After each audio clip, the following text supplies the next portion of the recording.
সুপ্রিয় দর্শক এবং বিনিয়োগকারী ভাই বোনেরা, গত কয়েকদিন আগে হাইকোর্টে আমাদের ত্রয়োদশ জাতীয় সংসদ নির্বাচনের কার্যক্রম স্থগিতাদেশ চেয়ে একটি রিট দাখিল করা হয়েছে। রিটটি দাখিল করেছে বাংলাদেশ কংগ্রেস নামে একটি পার্টির মহাসচিব মোহাম্মদ এয়ারুল ইসলাম।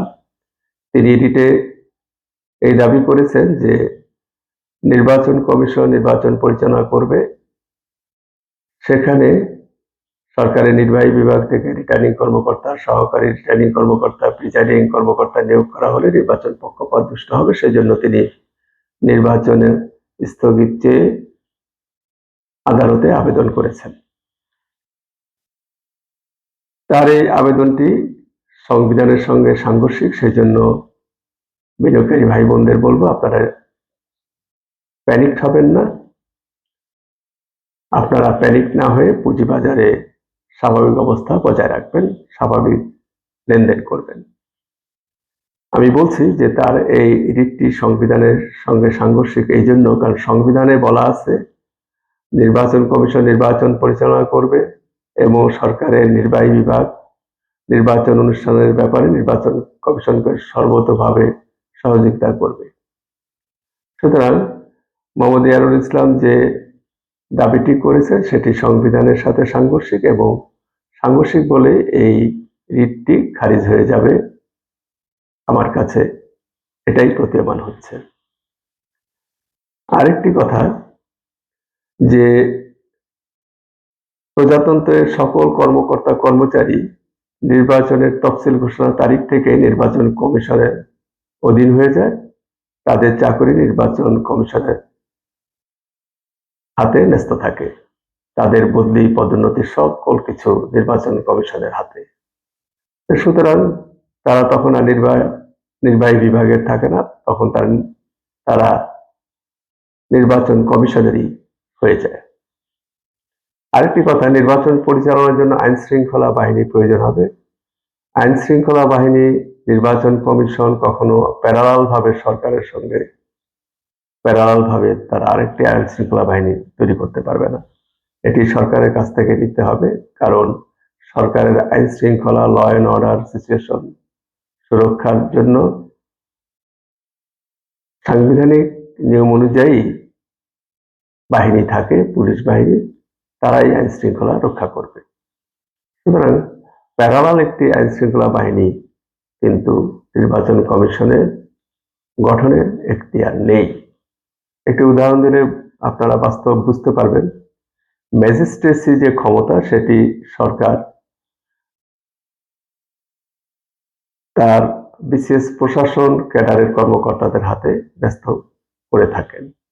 এখন বিদ্যুৎ বিভাগের কিন্তু কিছু বিচারিক কার্যক্রম আছে। তাদের বিদ্যুতের খুঁটি চুরি হয়ে যেতে পারে, বিদ্যুৎ চুরি হতে পারে, লাইন ভেঙে ফেলতে পারে, নানা রকমের এগুলো নিয়ে বিচারিক কার্যক্রম চলতে পারে।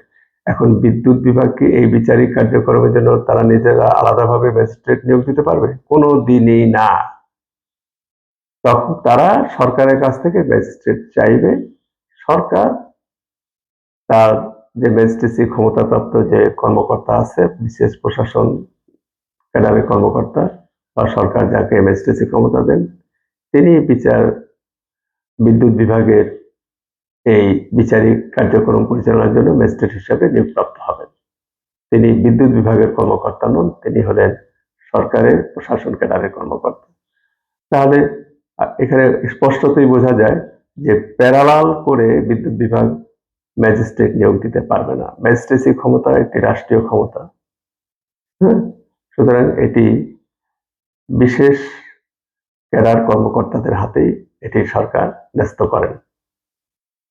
তাহলে নির্বাচন কমিশন ইচ্ছে করলে অনেক কিছু নিজেদের মতো করতে পারবেন না। সরকারের নির্ধারিত বিভাগের মাধ্যমে সেটি সম্পন্ন করতে হবে, না হলে সরকারের সেই বিভাগগুলোর সাথে এটি সাংঘর্ষিক হবে, প্যারালাল হবে এবং একটি চ্যালেঞ্জের মতো বিষয় হয়ে দাঁড়াবে। তাহলে এই ক্ষেত্রে আমি মনে করি যে মোহাম্মদ এয়ারুল ইসলামের যে আবেদন, সেটি সকল দিক থেকে সাংবিধানিকভাবে সাংঘর্ষিক এবং সেটি খারিজ হবে। আরেকটি কথা হলো জনগণের সেন্টিমেন্ট, এটাও কিন্তু আদালত দেখে। জনগণের সেন্টিমেন্ট এখন নির্বাচনমুখী এবং এই নির্বাচন অনুষ্ঠানের জন্য যারা কাজ করবে সকলের প্রশিক্ষণ, ট্রায়াল এগুলো চলছে। হ্যাঁ? অনেক শেষও হয়ে গেছে, অনেক কার্যক্রম শেষও হয়ে গেছে, কিছু চলমানও আছে এবং নির্বাচনের মাঠে সকলে সরব। সুতরাং এই বিষয়গুলো আদালত অবশ্যই বিবেচনায় নেবে। সেই ক্ষেত্রেও এই রিট আবেদনটি খারিজ হয়ে যাওয়ার সম্ভাবনা রয়েছে। সুতরাং আমি বলব যে বিনিয়োগকারী ভাই বোনরা আপনারা প্যানিক হবেন না, প্যানিক না হয়ে স্বাভাবিক লেনদেন করুন এবং বাজারকে স্থিতিশীল রাখুন। আপনারা আমার এই চ্যানেলটি সাবস্ক্রাইব করুন। আপনাদেরকে সঠিক তথ্য দেওয়া, আইনগত ব্যাখ্যা দেওয়া, বিনিয়োগ শিক্ষা দেওয়ার জন্য আমি চ্যানেলটি করেছি। সুতরাং আপনারা আমার সাথে থাকুন এবং বিনিয়োগ বাজার সম্পর্কে পূর্ণাঙ্গ ধারণা নিন এবং বিনিয়োগ সংক্রান্ত সঠিক সিদ্ধান্ত গ্রহণে নিজেকে উপযোগী করে তুলুন। সবাই ভালো থাকবেন। আসসালামু আলাইকুম।